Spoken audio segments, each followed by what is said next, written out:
Praise the Lord everyone, I hope आप लोग बहुत अच्छे होंगे। आज हम बात करने वाले हैं वचन को लेकर जो दूसरे राजाओं का चैप्टर नंबर 4 है। आप सबने एलीसा नबी के बारे में और विधवा के बारे में सुना होगा। वहां पे हमें एक चीज सीखने को मिलती है कि जब एलीसा नबी के पास में वो विधवा आती है और कहती है कि जो मेरा पति है, जो तेरा दास था, वो मर गया है और क्योंकि वो कर्जदार था तो अब जिसका कर्जा था वो आता है मेरे बेटों को अपने साथ ले जाने के लिए कि ताकि जो पैसा है वो उतर सके उनकी मजदूरी के द्वारा।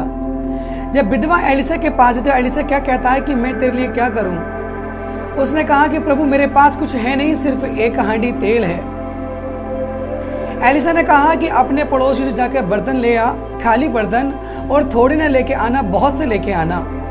एलीसा ने कहा कि जो तेरे पास तेल है तो उनमें उड़ेल देना, क्योंकि बाइबल कहती है कि जैसे ही एलीसा ने इतनी बात उससे कही और वो उस बात को सुनकर वो अपने घर जाती है और अपने बेटों के साथ अंदर बंद कमरे में वो सारे बर्तनों को अलग अलग कर देती है और फिर वो उसमें जिसमें वो हांडी का तेल था वो उसमें से उड़ेलना शुरू करती है। बाइबल कहती है सारे बर्तन भर गए और जैसे ही उसके बेटे ने कहा अपनी मदर से, उस विधवा से, कि अब कोई भी बर्तन नहीं है, वचन कहता है कि जो तेल था, जो उमड़ रहा था, जो भर रहा था बर्तनों को, वो रुक गया। इसका मतलब क्या कि ये अनॉइंटिंग जब परमेश्वर के दासों के द्वारा, नबियों के द्वारा जो आपके ऊपर डिक्लेयर की जाती है, हर संडे को वो अनॉइंटिंग सुनती है, वो अनॉइंटिंग देखती है। क्या आप भी अपने घर जाकर जो आप तेल लेकर जाते हैं चर्च में से, परमेश्वर घर से, क्या उस तेल को आप अपने घर में उड़ेलते हैं? अपने बच्चों के लिए, अपने हस्बैंड के लिए, अपने लिए, अपनी जॉब के लिए, अपने जॉब के जो साथ के ऑफिस मेट होते हैं, क्या आप अपने मोहल्ले, गांव, बस्ती के लिए आप उस तेल को उड़ेलते हैं?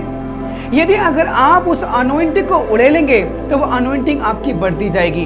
वो जो मसा, जो अभिषेक जो आप परमेश्वर के भवन से, परमेश्वर के दासों के डिक्लेरेशन से आप लेके आते हैं, क्या आप उसे दूसरे की लाइफ में उड़ेलते हैं या नहीं उड़ेलते हैं? क्योंकि वचन कहता है कि विधवा ने कहा कि और बर्तन ले आ। वचन कहता है कि उसके बेटे ने कहा कि देयर इज नो वेसल, अब कोई वेसल नहीं है, अब कोई बर्तन नहीं है। इतनी बात कहते ही वो क्या हो गया, तेल रुक गया। फिर वो जाके विधवा स्त्री जाके अब वो दोबारा एलीसा के पास जाती है और क्या बोलती है कि जो है वो तेल के सारे बर्तन भर गए हैं और तेल जो रुक गया। तब एलीसा ने कहा कि जाकर उस तेल को बेच दे और बाकी से तू अपने पुत्रों के साथ ना अपना जीवन यापन चला। तो अभी हमें यह सीखने की जरूरत है कि जब परमेश्वर देने पर आता है तो इतना देता है कि हमारे बर्तन हमारे पास रखने की जगह नहीं होती। इसलिए परमेश्वर ने बाइबल में कहा कि मैं तुझे इतनी आशीष दूंगा कि तेरे पास रखने की जगह ना होगी। हालेलुया। तो अपनी ब्लेसिंग को, अपनी अनॉइंटिंग को, जो अभिषेक, जो तेल आप लेकर आते हैं, उसे दूसरों के लिए इस्तेमाल करें। जो विधवाएं हैं उनके लिए प्रार्थनाएं करें, जो गरीब हैं उनके लिए अपने मन से प्रार्थनाएं करें, जो बीमार हैं उनके लिए प्रार्थनाएं करें, जो परमेश्वर के दास दासी हैं उनके लिए प्रार्थना करें। ऐसा करने से आप अपने तेल को बढ़ाते हैं, बढ़ाते हैं, बढ़ाते हैं, बढ़ाते हैं। हालेलुया। तो उस तेल को हमें बढ़ाने के लिए, ताकि परमेश्वर आपको दे और दे के ये देखे कि ये तेल खाली अपने ही पास रखेगा या तेल को ये आगे भी बढ़ाएगा। और परमेश्वर चाहता है कि उसका राज्य बढ़े, परमेश्वर चाहता है कि उसका अभिषेक बढ़े, ताकि रूहें बचें, उसका राज्य फैले। हालेलुया। तो हमें अपने अभिषेक को बढ़ाने की जरूरत है, हमें अपने तेल को उड़े लेने की जरूरत है, ताकि दूसरे की जिंदगी में भी वो बड़ा काम करे। हालेलुया।